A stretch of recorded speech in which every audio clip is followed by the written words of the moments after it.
Viernes 17 de enero de 2014, gracias a usted que nos acompaña en la entrevista en línea. Transmitimos en vivo desde la sala de redacción de la Prensa Gráfica a través de Canal 37, en la señal abierta de televisión, Canal 99 en cable de Tigo. Y también un abrazo a nuestros compatriotas que nos ven por el www.laprensagráfica.com.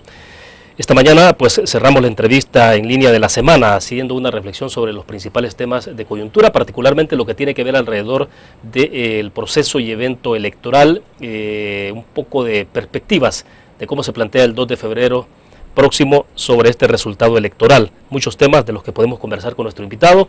Está con nosotros Jorge Villacorta, él es ex dirigente político, ahora pues convertido en analista y en la parte de consultoría política, sobre todo, como nos ha aclarado hace algunos minutos. Ingeniero, qué gusto tenerlo con nosotros, bienvenido. Un placer para servirle, William, y es un gusto estar siempre en este medio de comunicación tan eficiente, porque se llega a todos lados con una enorme velocidad en vivo.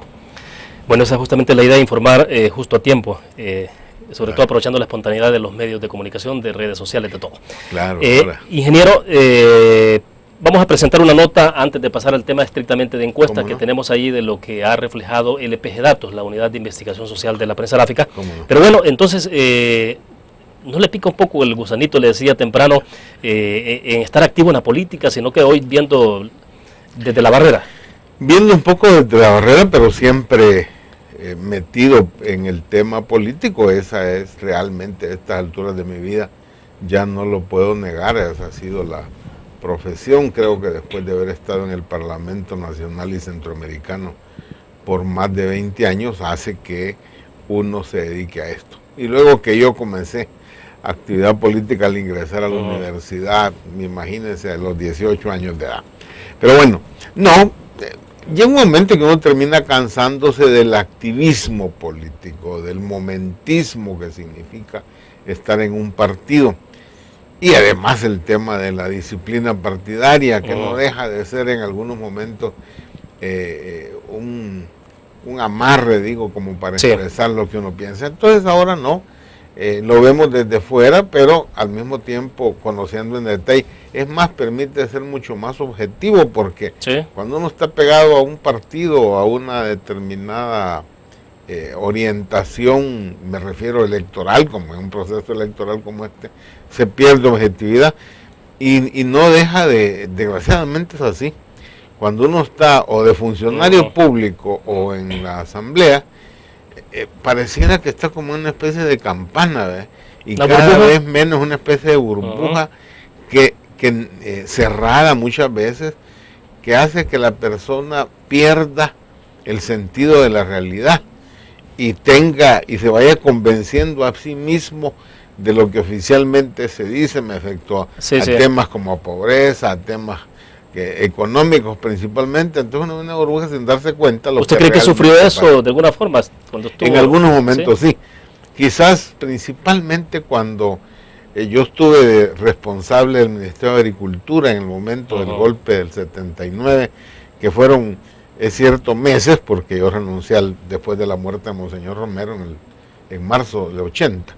Pero esos meses me significaron para mí una experiencia tremenda de que uno está, cuando estás en el Ejecutivo, más en el Ejecutivo que en el Legislativo, pero igual se pierde esa vivencia de la realidad cuando estás metido en esa campana y digamos cuando pasa mucho tiempo, que se va creyendo de veras uno las imaginaciones que se dan muchas veces a nivel de estrictamente propaganda. Entonces ahora la adrenalina fluye de otra manera en estos contextos. De otra manera, estimula en algunas cosas, pero con muchísima más tranquilidad. Además, el sentido del humor se agudiza, porque uno está con menos problemas y puede juzgar y reír un poco, porque creo que la clave para vivir tranquilo es reírse lo más pronto posible y vivir en paz. Bueno, perfecto. Vamos a entrar ya en materia un poco sobre resultados, tendencias electorales perfiladas a partir de encuestas. Parece que usted viene preparado ahí con algunos cruces interesantes porque nos va a dar un buen análisis. Vamos a presentarle una historia que hemos preparado a propósito de la encuesta que publicó LPG Datos, la sección de investigación social de la Prensa Gráfica, ayer, y que bueno, obviamente es la última encuesta porque la ley permite básicamente hasta esta semana para poder hacer ese tipo de expresiones públicas. Vamos a esa información. Según la más reciente encuesta publicada por LPG Datos, la sección de investigación social de la prensa gráfica, el FMLN y Arena se encuentran en una lucha muy cerrada por alcanzar la presidencia de la República. De acuerdo al sondeo, el FMLN, que se ubica en la primera posición de la preferencia, ha mostrado un avance lento, pero sostenido en los últimos meses, mientras el partido Arena expresa de algún modo un estancamiento en la simpatía. En este escenario, el movimiento Unidad queda relegado a una tercera posición. Alguien quiere ser presidente, tiene que ganar con más de la mitad de los votos, es decir, el 50% de los votos válidos más un voto, ¿verdad? Entonces, la información nos dice que en este momento ninguno de los partidos políticos está en capacidad de lograr eso. A pesar de encabezar la preferencia electoral, el FMLN aún no alcanza el respaldo de los votantes para definir un triunfo electoral en primera vuelta. De hecho, todo indica que los candidatos Salvador Sánchez Serén y Norman Quijano tendrán que medirse en una segunda ronda prevista para el 9 de marzo. La cantidad de personas que nos reveló por quién va a votar es el 72%, ¿verdad? Ahora, el restante 28% muy probablemente ni siquiera se presente a votar, ¿verdad? Normalmente los políticos creen que ahí hay un grupo de indecisos que les puede ayudar a aumentar mucho la intención de voto, pero realmente lo que tenemos en este grupo es gente que no va a votar, ¿verdad? El candidato a la vicepresidencia por el FMLN, Óscar Ortiz, aseguró que han logrado un avance en las encuestas gracias a la limpieza que supuestamente han realizado de la campaña electoral. El tema que está cerrado, que está a metros, a milímetros, es de que nosotros ganemos en primera vuelta. O sea que todavía nos falta avanzar un poquito para poder asegurar la victoria en primera vuelta. Por su parte, Donato Baquerano, jefe de la bancada parlamentaria del partido Arena, sostuvo que su partido está fortalecido y que Norman Quijano tiene afianzado un gane seguro en segunda vuelta. En todos los escenarios de todas las encuestas en la segunda vuelta dan como ganador a Norman Quijano, a Arena específicamente, y nosotros estamos esperanzados en que se respete la democracia, se respete la voluntad del pueblo. Cuando la consulta también se realiza para candidatos, la diferencia entre ambos contendientes se reduce a un punto, pero Sánchez Serén sigue a la cabeza. Informó para la prensagráfica.com René Domínguez. Bien, vamos a ampliar el análisis entonces con Jorge Villacorta, nos acompaña en nuestros estudios a hablar de, bueno, tantas encuestas que han surgido, Jorge, obviamente nosotros nos quedamos con el LPG Datos, desde luego, ¿no? Claro, la encuesta nuestra, la encuesta de casa, pero bueno, lo importante es hacer un análisis que nos permita, quizás desde su punto de vista, obviamente, acercarnos más a esta realidad de qué puede pasar el 2 de febrero y cuáles son los escenarios posibles, esto de segunda vuelta, pero bueno, de acuerdo a lo que tiene, ¿cuál es el cuadro que a usted le dibujan en las encuestas en este momento? Bueno, vamos a ver, yo traté de construir un cuadro comparativo en los temas más sustantivos que se refiere al candidato y al partido, y solo en la primera vuelta. Teníamos hasta el día de ayer 10 encuestas, hoy hay una más que está, por lo menos está apareciendo en el teléfono, como sea que tiene que estar publicándose en este momento, pero por lo que he logrado ver, sigue una conducta. Si usted se fija en algunas de esas como Data, Research, la de Sondea, que representan evidentemente encuestas prácticamente partidarias. Es evidente que Data responde a los intereses de Unidad y obviamente Sondea, los del FMLN, sabemos quiénes son los jefes de esto. Y la misma Sid Gallup, que antes formaba parte de un medio de comunicación, ahora está realmente al servicio igualmente de uno de los partidos. Y entonces uno ve cómo se salen de lo normal, de lo que se ha convertido en una especie de norma desde hace varias encuestas. Es decir, que el candidato del FMLN, Sánchez Serén, y el partido superan definitivamente a Norman Quijano y a Arena, pero por porcentajes que están en algunos casos 5 puntos arriba o 6, o sea, ya puede considerarse interesante porque superan el margen de error, y otras están en el margen de error, pero todas se encuentran entre 33.2, 31, 37 máximo, y bueno, la de New Link llega incluso casi a 38. pero en todas puede considerarse las que yo considero serias o más o menos que uno puede considerar interesantes, son aquellas que están en esos márgenes donde no hay duda pues entonces que hay una diferencia ahora ya favorable a Sánchez Serén y al FMLN que no se daba hace 6 meses. Es evidente en la encuesta entonces también, casi en todas prácticamente, uno puede considerar que ha crecido los puntos a favor tanto de Sánchez Serén como del FMLN, pero principalmente de Sánchez Serén. Hago la diferencia porque las preguntas van entre la figura del candidato y el partido. Pero en algún momento, perdone Jorge, efectivamente la figura del candidato tenía incluso opiniones negativas a eso y estaba iba, hacia abajo, ¿no? A eso iba. El caso de Sánchez Serén es eso exactamente. Iba a señalar que el caso de Sánchez Serén durante varios meses estaba muy separado de los números que obtenía el partido como tal, y siempre los aspectos negativos pesaban más que los positivos. Pero resulta que todo eso ha ido cambiando, y en este momento no hay duda que Sánchez Serén, su imagen ha mejorado muchísimo, y vis a vis, cuando uno revisa el caso de Arena, era al revés. Norman Quijano estaba muy bien al inicio, todavía trayendo el capital político de su alcaldía, de su gestión municipal, pero luego eso se ha ido poco a poco perdiendo hasta estancarse y quedarse a menos de 30 en el caso de su persona, o rondando el 30%, mientras Sánchez Serén está arriba por 5 o 6 puntos. Ahí me explico, yo creo que tendría una explicación. Yo creo que sí, esta campaña negativa con el tema de la corrupción señalado en el caso Selenel, en el caso de la Corte de Cuentas y los temas de juicio que tenía en un momento Norman durante algunos meses, y toda la exacerbación de este tipo de temas, incluyendo el tema de los 10 millones de Taiwán, no hay duda que han terminado impactando en la imagen, en la imagen más de Norman quizás que del mismo partido, pero Norman definitivamente.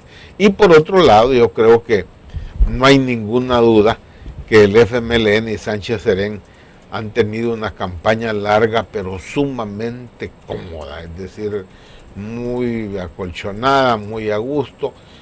Se han dedicado a hacer una campaña positiva, porque la parte negativa la han hecho otros.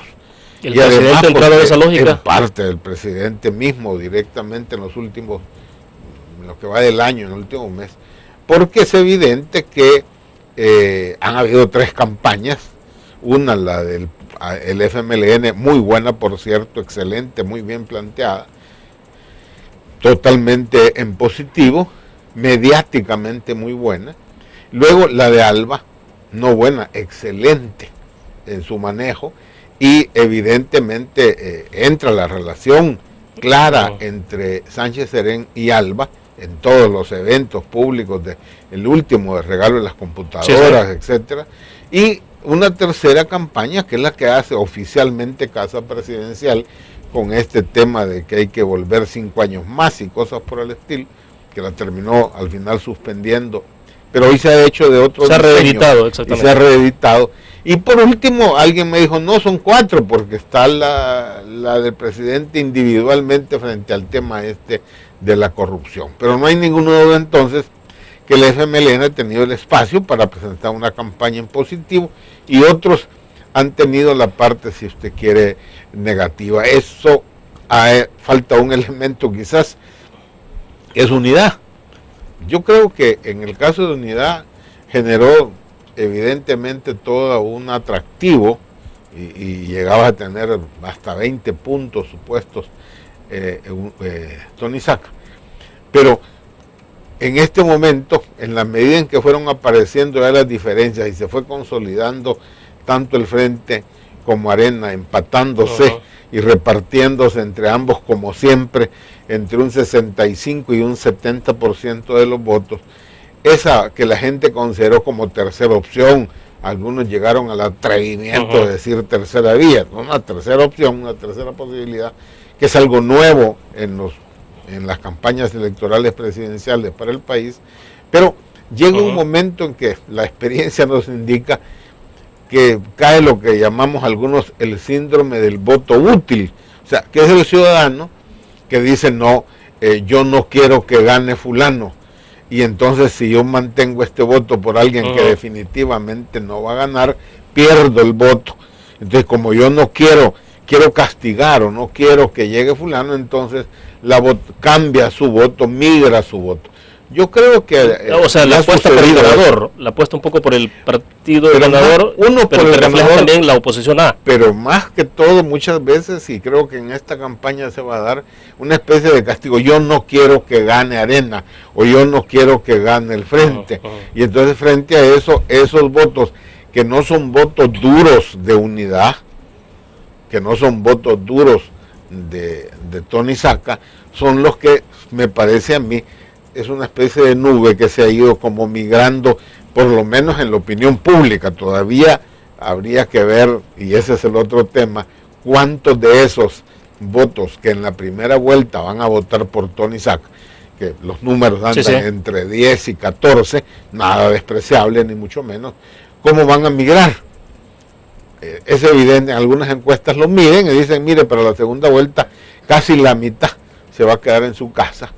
Usualmente la segunda vuelta siempre tiende a tener mucho mayor abstención. Entonces unos se quedarán en su casa, otros en un 30, algunas encuestas llegan a decir 50, me parece que es exagerado, pero entre 30 y 40% se van a mover hacia la propuesta de Norman, porque estamos hablando del voto duro de unidad, el voto duro de Tony Saca y de sus partidos que lo componen. De su unidad. Ese voto duro que, insisto, está entre 10 y 13 o 14 en este momento, parte importante de eso, quizás entre un 15 y un 30% se movería hacia Arena por la concepción de decir, miren, yo estoy peleado con Arena, no me gusta, pero tampoco quiero que gane el FMLN, por eso le digo el voto y el otro grupo, pues hombre, sí, hay un porcentaje un poco menor que posiblemente se vaya con el Frente porque dice, mire, yo definitivamente no quiero saber nada de Arena, y lo castiga y lo continúa castigando. Bueno, vamos a hacer una pequeña pausa comercial. Cuando regresemos, la segunda vuelta prácticamente está confirmada. Si nos vamos por encuestas, es la inquietud planteada para el segundo bloque. Volvemos.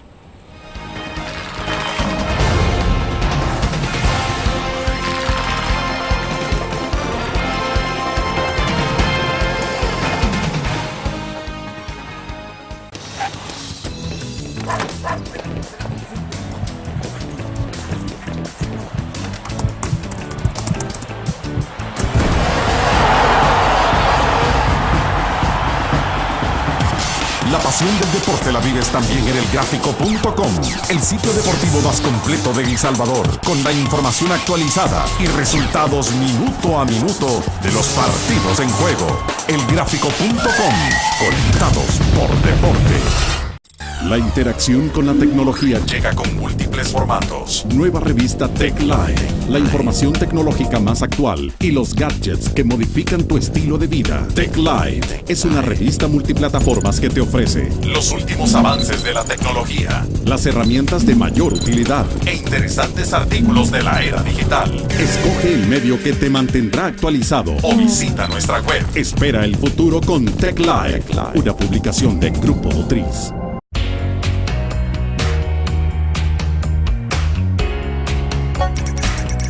Cada momento, donde quiera que estés, te damos el mejor contenido en diferentes plataformas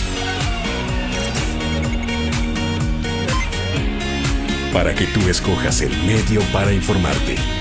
Y ahora con Grupo Dutriz Alive, la nueva aplicación digital.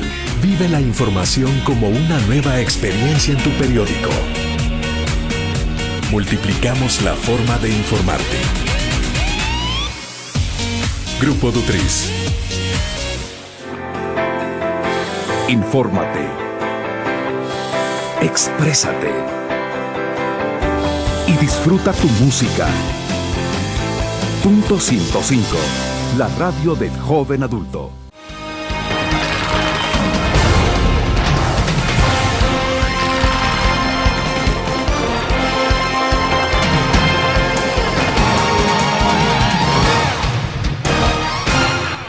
Jorge, antes de pasar a la, digamos, a la confirmación a partir de estas encuestas de un escenario de segunda vuelta, me gustaría precisar un poco más en el análisis de, bueno, en el caso del FMLN uno pensaría a partir de lo que nos dijo el segmento pasado, que la estrategia del FMLN en términos generales les ha funcionado. Es decir, usted hablaba de más o menos tres, ¿cómo se llama? Tres actores principales jugando esto, quizás claro. 4, decía usted, muy bien articulados, el caso de Alba Petróleos, Presidencia de la República, Casa Presidencial en el caso de la corrupción. Pero bueno, en el caso entonces del FMLN, muy bien articulado, si lo vemos por separado el caso de Arena y luego Unidad, que me interesa también, porque en el corte le preguntaba con el caso de Unidad qué pasó, es que acaso no lograron hacer también una campaña que se distanciara lo suficiente del oficialismo. Yo creo varias cosas. Primero, rápido, el FMLN tuvo claro desde un principio cuál era el adversario.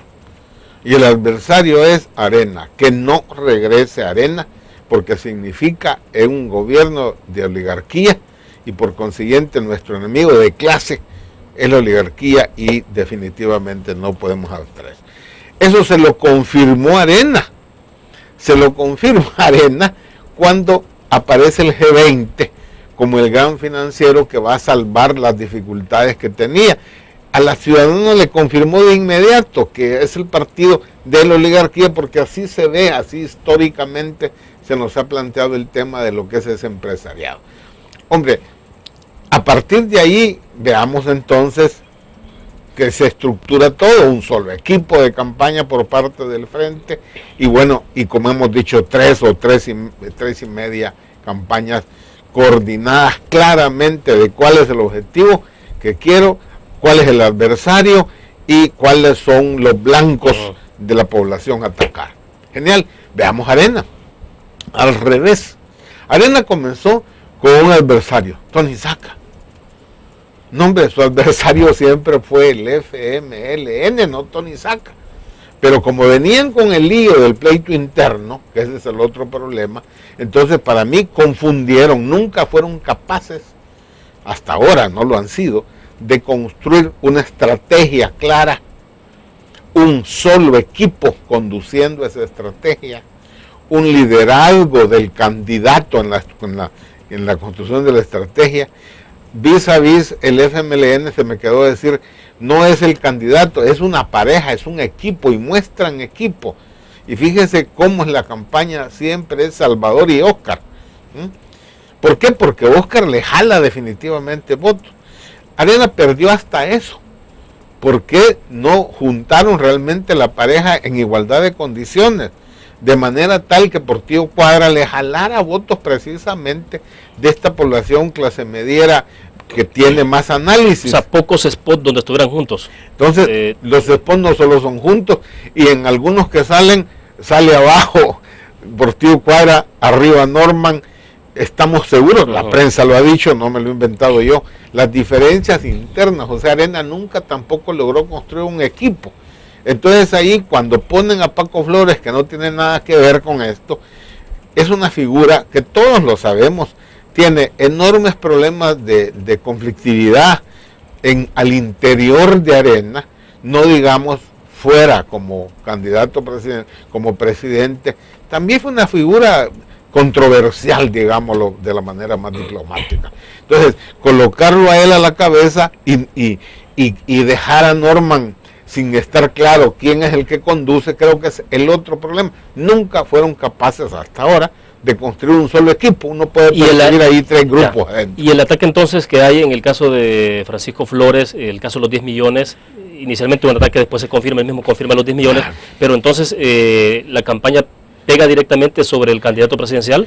Definitivamente que pega sobre el candidato presidencial, porque el frente y todas las campañas coinciden en decir, se dan cuenta por qué no puede volver, por qué no puede regresarse, por qué no debe de regresar nunca a Arena, que ha sido la campaña que han planteado. Coincidente con esto, creo que el error de haber no de haber llamado al expresidente Flores, sino que el error está en no tener clara la estrategia por estar perdiéndose entre quién es el adversario. Y luego cayeron en la trampa de muy bien estructurada en el FMLN, que es tomar la iniciativa y estar lanzando permanentemente ataques, y Arena se dedicó a estar respondiendo a cada ataque, y en eso perdieron y nunca fueron capaces de estructurar, insisto, un plan y objetivo. En el caso de Unidad, creo que Tony Saca, primer elemento, es muy difícil estructurar 3 partidos, mantenerlos como coalición, sin tener un objetivo claro de que vas a la elección del 2015, que vas a una elección del 2018 y luego vas a una elección del 2019. Entonces, en la construcción no debe haber sido de una coalición nada más, sino que un plan de largo plazo, en el que en este momento lo más seguro es que ibas a ser tercero, pero ser un buen tercero competitivo definitivamente es un éxito, y eso lo tenían listo desde antes de empezar la campaña, y por consiguiente tener claro, insisto, de que vas a continuar, y esa coalición debió haberse consolidado pensando en ese plazo, porque Unidad entonces para usted termina el 2 de febrero. Claro, la forma en que están, es evidente como el PCN está a disgusto de eso, le apostaron a que Tony pudiera ser ganador nada más, y solo pensaron en la elección presidencial y nada más, sin darse cuenta, otro, que la experiencia política electoral lo hace a uno darse cuenta que una elección presidencial genera una inercia, genera una dinámica tal que genera una fuerza de inercia que se continúa a una elección de diputados que va a ser en el próximo año. Entonces, lo que resulte en febrero, marzo de este año, va a ser continuado en la imagen del ciudadano, del votante, y se va a reflejar después en la elección de parlamentarios en el 2015. O sea, se puede pagar una factura cara también en un momento determinado, para 2015. Claro, para mí, Unidad debió haberse preparado para esta elección en el sentido que era su primer paso, que si le salía la segunda vuelta, bienvenido sea, pero una visión, insisto, de largo plazo. Desgraciadamente no lo construyeron así, no se lograron estructurar los partidos, no fueron capaces de convertirse en el instrumento que empujara una candidatura.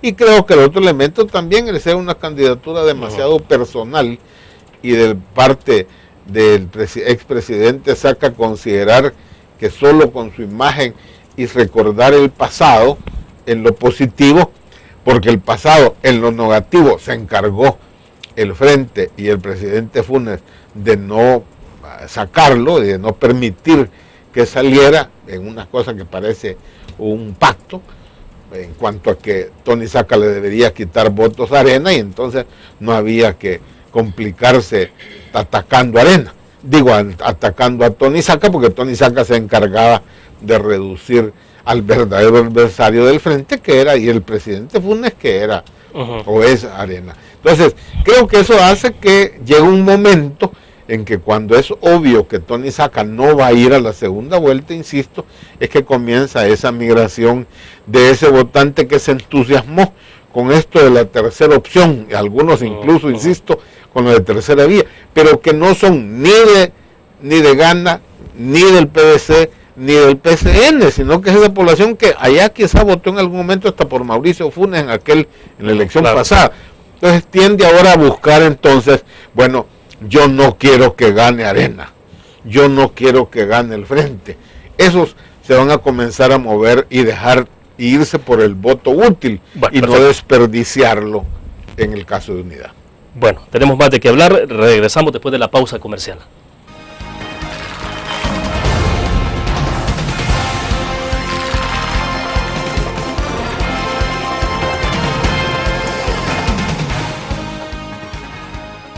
Un graficionado no olvida la historia, y aunque perdió una y otra vez, no perdió el orgullo. El graficionado se levantó entonando su grito de batalla, respirando gritos de gol y celebrando las épicas victorias. Un graficionado cree en la magia de la camiseta y mantiene viva la ola de fe. porque el graficionado sueña con volver a un mundial. El gráfico lo hacemos por deporte. En la UFG, el futuro cambia y evoluciona con cada paso que das. Aquí estudias, aprendes y aprendes más, porque tu pasión es nuestra pasión. Y junto con nuestra formación académica, tecnología y herramientas, encontrarás lo necesario para el pleno desarrollo de tu potencial y poder convertirte en un auténtico líder.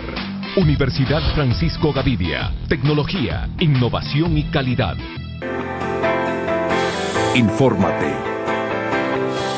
Exprésate. Y disfruta tu música. Punto 105. La radio del joven adulto. Una nueva forma de vivir la información. GDA Live de Grupo Dutriz. Ingresa a App Store o Google Play y descarga gratis la aplicación GDA Live.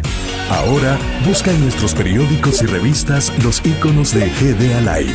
Enmarca la imagen dentro de tu pantalla para animarla. Toca 2 veces la imagen para vivir la información en pantalla completa. Y recuerda que en el código ALIVE de la portada estaremos actualizando nuestras noticias. Con GDA Live, vive la información. Grupo Dutriz, multiplicamos la forma de informarte.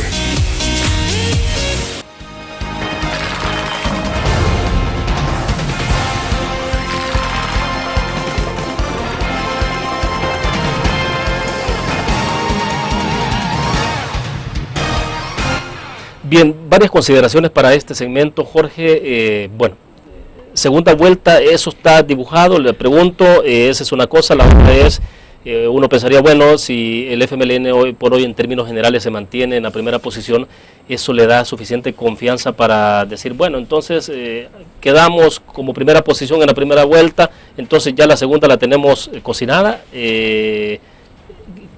Hablemos entonces de esos dos escenarios. A ver, definitivamente hay segunda vuelta, según todas las encuestas. Muy difícilmente el Frente pueda superar en las próximas 2 semanas lo que le falta para 51.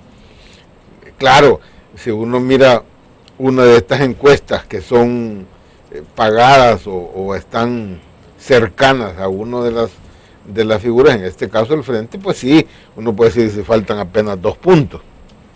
Pero a pesar de eso, alcanzar 2 puntos a este momento donde ya las encuestas también señalan que el 70 o más % de la población que va a votar ya decidió, entonces difícilmente se alcanza eso. Vamos a segunda vuelta el 9 de marzo, esa es mi manera de ver las cosas. En esa, en primer lugar, va a ir a la segunda vuelta el FMLN con Sánchez Serén, con una diferencia que puede andar entre 1 y 5 puntos. Más de 5 puntos ya es difícil superarlo en una segunda vuelta. Si la diferencia es mayor de 5 en la primera vuelta, las posibilidades del FMLN de ganar en segunda vuelta estarían planteadas, a diferencia del pasado, donde siempre en la segunda vuelta Norman ganaba, y recuerden que se decía, no, si es que el Frente tiene que ganar en primera, porque si va en segunda pierde. Eso ya no es cierto. Pero usted lo pone como punto de partida que la diferencia sea de 5 puntos. Me parece que es más difícil. Superar 5 puntos es sumamente difícil en la situación en la que estamos. Va a ser una elección sumamente apretada. Las posibilidades de la segunda vuelta siempre hay, insisto, abstención. El ciudadano no va a votar, y cuando no va a votar, lo que pesa es el voto duro y firme, y no hay ninguna duda que el FMLN cuenta con un votante absolutamente fiel, seguro.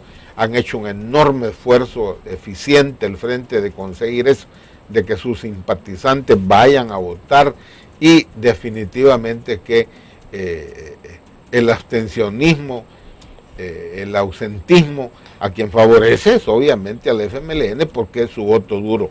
Eso en la segunda vuelta es muchísimo más evidente que en la primera.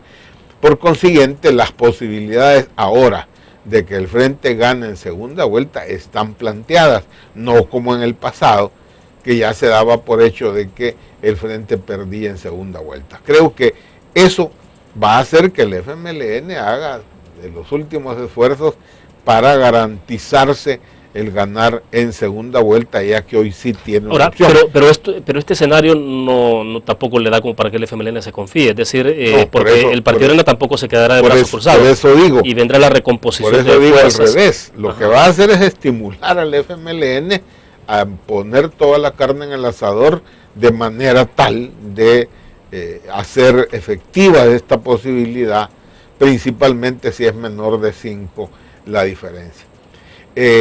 Arena creo que debe de tener una estrategia propia para la segunda vuelta, de manera tal que las posibilidades vuelvan a estar y tenga una opción para ganar, y creo que de resolverse será con un porcentaje muy reducido, similar al que ganó. Recuerde usted cómo ganó Mauricio Funes. La diferencia no superó, andaba alrededor del 1%.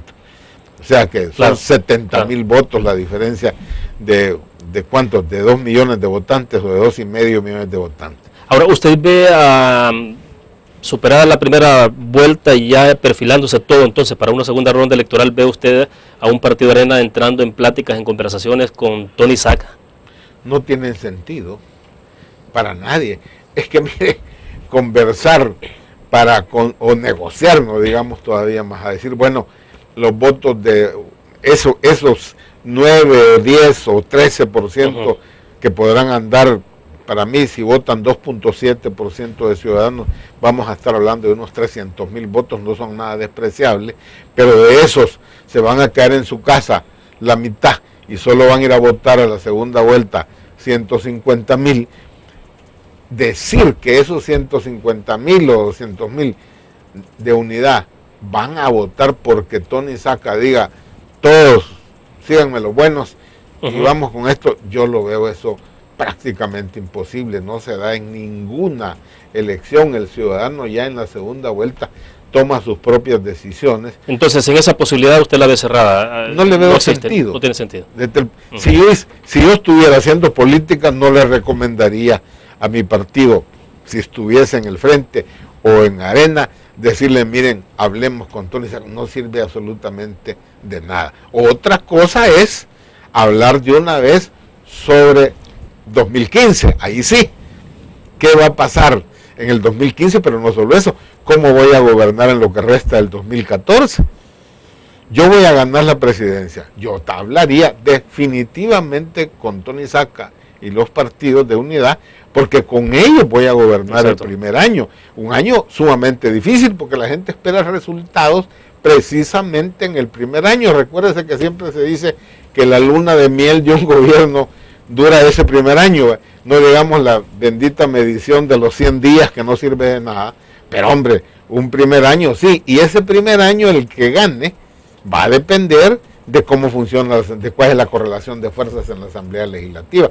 Ahí sí, si yo voy a ganar ya, si no lo he hecho antes, lo debería estar haciendo. Yo creo que ya, por lo menos el FMLN, ya lo hizo desde hace rato, en entrar en conversaciones con Unidad, con Tony Saca, porque bueno, han estado en los últimos 3 años, o casi 3 años, lo que resta de esta legislatura, formando el famoso bloque legislativo. Entonces, continuar con el bloque legislativo pareciera lo más obvio.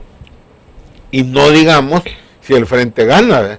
Si el Frente gana, obviamente el PCN, el PDC y gana, van a seguir muy felices con el ganador.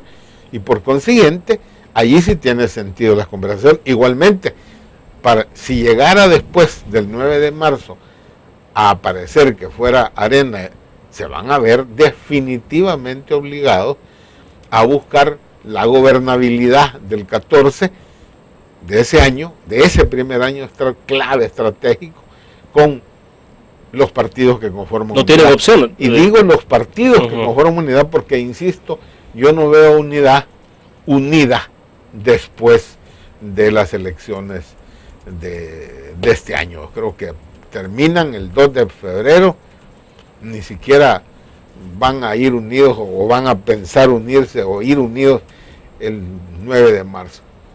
Creo que ahí cada partido va a buscar tal vez alguna forma de arreglo si es que perdiera el FMLN. Si gana Arena, van a buscar sus propios espacios de nuevo, como lo hicieron en el pasado el PDC y el PCN, si llegara a ganar Arena.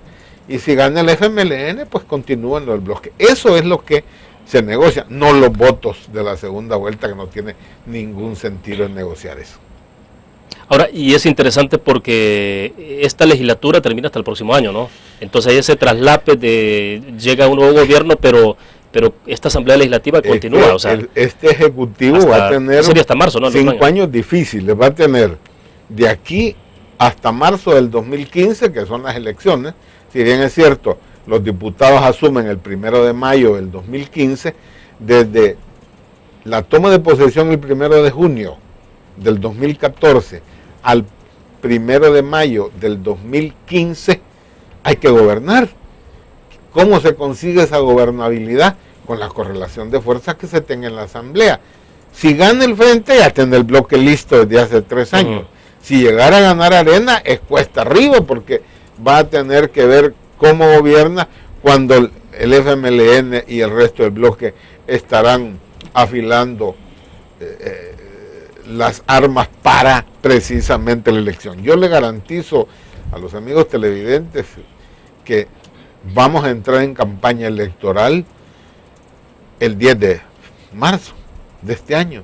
¿Cuál campaña? La de diputados del 2015. O sea, terminando de conocerse el resultado presidencial el domingo a medianoche. Sí. Y el lunes están en campaña para 2015. El lunes están en campaña definitivamente para la elección de diputados. Insisto, y quien gane todavía hemos preocupado. Ahora, pero resulta que la siguiente elección, después del 2015, 3 años después, fíjese bien, llegamos al 2018 y tenemos la otra elección de diputados. Por consiguiente, el gobernante va a tener una correlación a partir del 1 de mayo del 2015 que le va a durar hasta seguramente marzo o mayo otra vez del 2018, donde entra la nueva asamblea. ¿Para qué? Para poder gobernar un año, el último año, porque el 2019 tenemos elecciones de nuevo presidenciales, y en el 18 hay, si no me equivoco, en el 15, elección de parlamentarios centroamericanos también. Con un elemento nuevo ahora, en este proceso ya de elección del 2015, que usted va a tener consejos municipales pluralistas. Exacto. Entonces eso le cambia totalmente la situación, porque hoy va a tener usted, ya no como antes, que el partido que ganaba el alcalde se llevaba todo. Ahora no, va a tener usted también minorías como en la Asamblea Legislativa. Eso le va a cambiar la dinámica a la elección de diputados y alcaldes. Perfecto. Vamos a la última pausa comercial. Cuando regresemos al cierre, entonces, algunos sugieren que quien gane la elección presidencial y asuma a partir del 1 de junio próximo, prácticamente tendrá en sus manos una papa caliente. Es decir, porque en el tema de resultados, y luego viene la elección de diputados, entonces, 6 meses para poder ofrecer resultados en una situación como la que se tiene en el país. Vamos a la pausa, volvemos.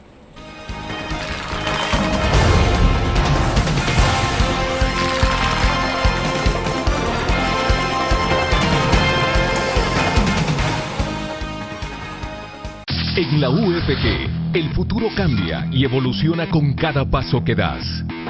Aquí estudias, aprendes y aprendes más, porque tu pasión es nuestra pasión.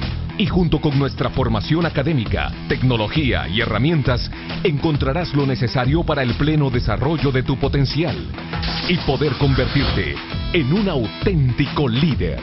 Universidad Francisco Gavidia, tecnología, innovación y calidad.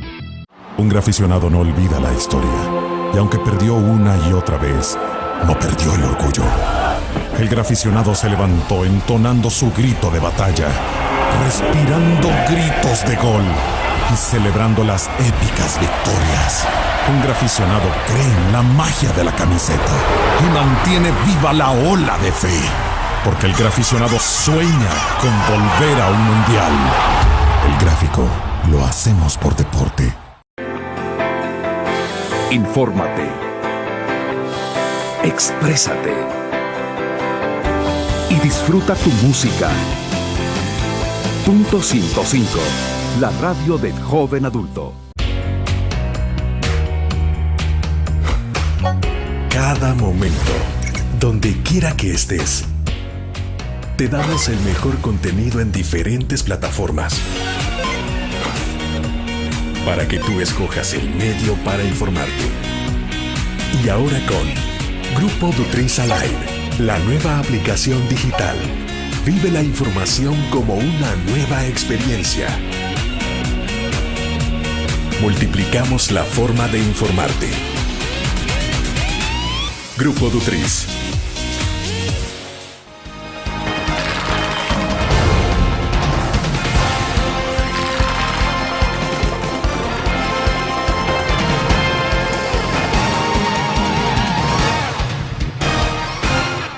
Jorge, es en efecto una especie de papa caliente la presidencia o el próximo quinquenio que inicia a partir del 1 de junio próximo. ¿Qué puede pasar? Hay quienes sugieren, bueno, usted hablaba de la luna de miel, de los famosos 100 días, dice usted, bueno, no sirven para mucho, pero bueno, pero vienen esas evaluaciones. Pero lo cierto es que efectivamente, como veníamos hablando, en 2015, en marzo, tenemos elección para diputados y alcaldes. Habrá mucha expectativa de lo que pueda ocurrir en materia de seguridad, en economía. Entonces, ¿cuál es el reto fundamental para quien gane esta elección? Yo creo que el que gane la elección primero, a partir del 9 de marzo, tiene que despertarse y salir de todo esto de hablar del tema electoral para convertirse y pensar ya cómo va a enfrentar los problemas de los cuales no hemos hablado, de los cuales en la campaña ni siquiera se han mencionado. Obviamente que eso pasa para mí antes del problema de seguridad, es el problema fiscal, es el problema económico, porque no puedo enfrentar el tema de la seguridad si no tengo los recursos para enfrentarlo. Es evidente que la seguridad, que el tema de seguridad, el tema de las maras, no se resuelve estrictamente con un esquema de guerra como en México. Mire usted las noticias incluso de México, primero no ha logrado resolverlo. Y esto del surgimiento de grupos civiles que se arman, ahora están diciendo que posiblemente se conviertan, como fue el caso colombiano, también en grupos paramilitares que generan y terminan causando daño. ¿Qué necesita usted? Un plan integral, donde hay definitiva acción punitiva del Estado, legítima, legal, pero también hay mecanismos que permitan dar opciones a la gente que no ha delinquido, pero que se siente parte o se ve obligada a ser parte de una pandilla. ¿Dónde están los recursos para eso? Pero no solo eso. Usted necesita generar también empleo, oportunidades, darle esperanza concreta a la gente. Eso implica reactivar la economía. Por consiguiente, sus relaciones con la empresa privada, nacional y extranjera deben de tener una visión totalmente diferente, nueva, donde le quede claro al inversionista para dónde va el país. Bueno, pero no hemos tocado todavía el tema fiscal, la deuda, con casi o ya pasamos el 60% del PIB de la deuda. Ese servicio de la deuda es altísimo, necesita entonces recursos, pero y luego el déficit fiscal, vamos a andar entre el 4.5 de déficit fiscal anual, vamos a quedar ahí con deudas por pagar del 2013, ahora para el 2014, y el próximo gobierno se va a encontrar con que tiene un montón de facturas que pagar, posiblemente llegando a los 300 millones de dólares, me atrevo a decir. Entonces, esos temas son de inmediato. Y le queda uno, fíjese, me quedó uno. Y las pensiones. Exacto. Si la sala de lo constitucional llega a decir que son inconstitucionales el que se usen los recursos por ley, obligar a las AFP a que inviertan sus ahorros en el fideicomiso creado por Tony Saca, si la sala llega a decir eso, yo le garantizo que pone en peligro las pensiones para ser pagadas ya no en el 2017, como se ha dicho, sino que en el mismo 2015-2014. Ese es un lío en que se va a enfrentar de inmediato el próximo gobierno. Solo ahí le he mencionado, por no seguir en esta historia, temas que no se ha tocado, que no se ha hablado nada de eso, y seguramente se me quedarán otros. Ahora bien, pero ¿por qué cree que no los están abordando los candidatos? Porque son cosas difíciles, porque me va a tener que decir... Ahora, decirle a la gente, le vamos a tener que aumentar los años de jubilación, no gana voto, ¿no? Otro, obviamente, o sea... ¿Cómo va a resolverlo?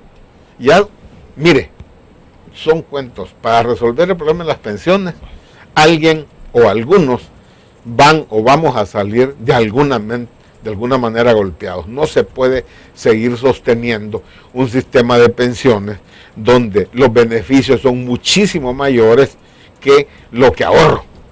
Entonces eso no va a funcionar hoy ni nunca. Lo dijimos cuando se dio esa ley, cuando era diputado, lo planteamos y se hicieron los estudios actuariales que demostraron eso. No nos hicieron caso, pero bueno, eso va a suceder, eso lo tiene usted enfrente. El tema fiscal, usted tiene que tener más ingresos para el Estado, pero eso tiene dos cosas, ingresos y gastos. Entonces va a tener un Estado que tiene que reducir sus gastos y el clientelismo resultado de las elecciones, que la gente no encuentre empleo más que en el Estado. Entonces no puede seguir generándose más empleos en el Estado. Si no estimula la actividad económica, ¿a dónde va a orientar a esa gente que está demandando empleo? Usted necesita reducir costos del Estado o hacerlo más eficiente, pero necesita más ingresos. Va a tener que pensar en el impuesto predial, va a tener que ampliar la base tributaria. Eso implica el impuesto único, de tal manera que todos paguemos impuestos, pero el que gane más, pague más.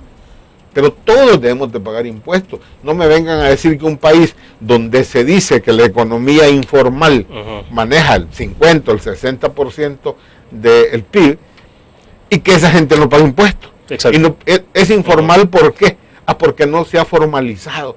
Eso no es solo aquí, eso en un montón de países de América Latina ha sucedido, pero se han hecho soluciones para estimular que la gente se inscriba. Beneficios, señor, usted del taller allá, don Chon, que está en la entrada de un pueblo, que no paga impuestos, si usted nos paga un solo impuesto al año, va a tener estos y estos beneficios, al crédito, posibilidades, hasta, como en Argentina, hasta de turismo. Estimular. Y usted le facilita al ciudadano que si se inscribe va a tener un bono para turismo y eso amplía la actividad turística. Entonces, ahora, pero hay soluciones. Jorge, pero lo que tenemos hoy por hoy es un país con una economía casi paralizada, deprimida, es decir, con crecimiento de 1.6, 1.7%, no se logra mucho. No hay inversión extranjera, estamos a la cola en inversión extranjera directa, los indicadores... En toda América Latina. En casi todos los indicadores el país está por debajo. Claro, o sea, poco competitivos. Hay que hacer inversión en el tema de educación. Esto de las escuelas permanentes o de todo el día, hombre, eso es muy positivo de este gobierno, eso hay que ponerlo en todos lados, pero usted necesita también hacer inversión, perdóneme, en la educación superior.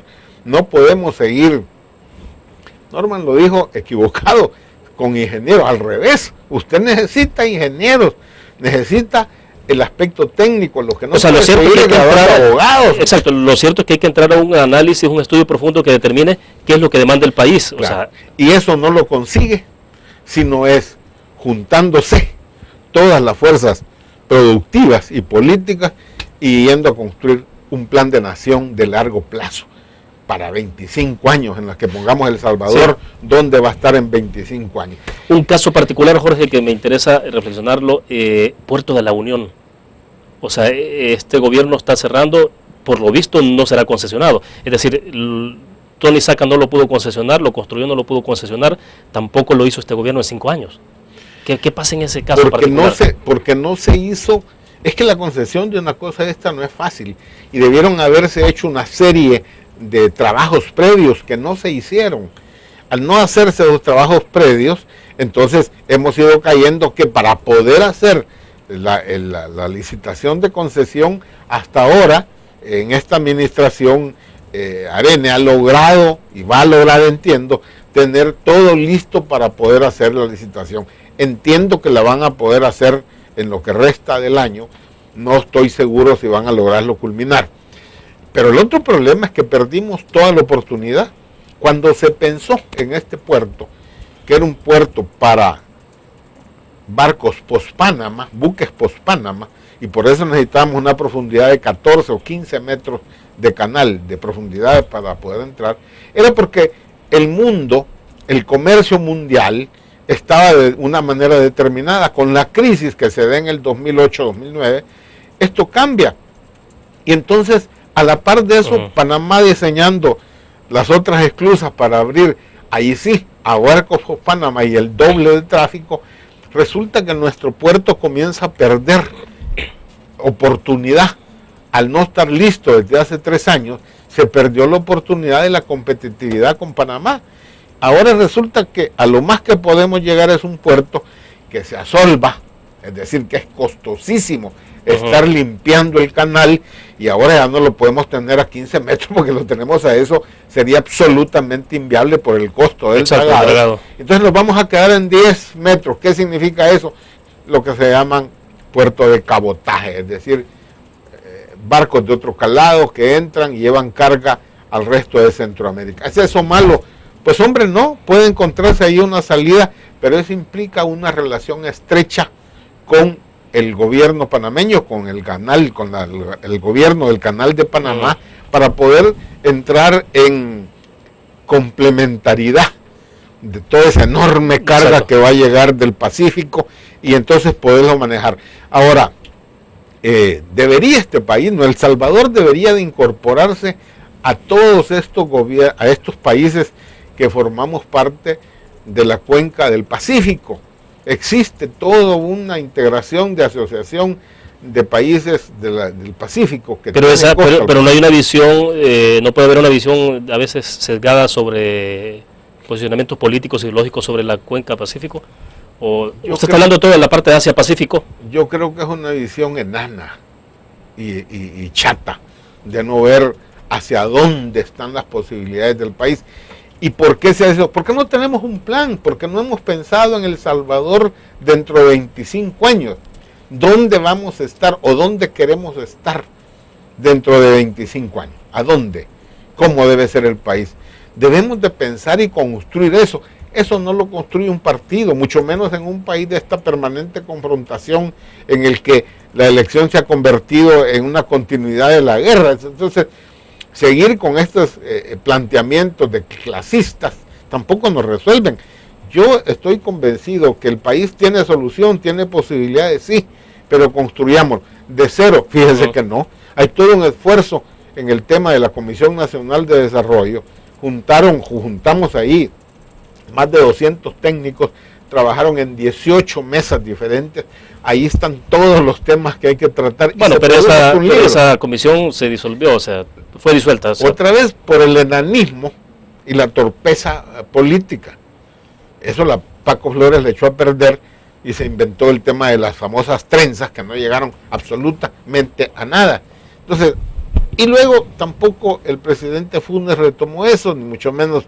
Entonces, lástima, Tony Saca un poco lo recuperó, pero lo que trato de decirles es que ahí hay un material elaborado, hay que ponerlo al día. No partimos de cero, estudios tenemos suficientes. ¿Qué se necesita?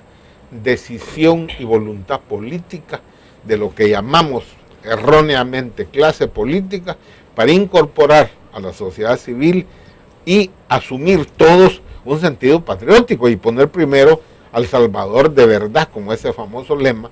Primero pongamos al país y no los intereses exclusivamente partidarios que se han vuelto estrictamente electoreros. Cierro entonces, ¿qué se juega el 2 de febrero o 9 de marzo?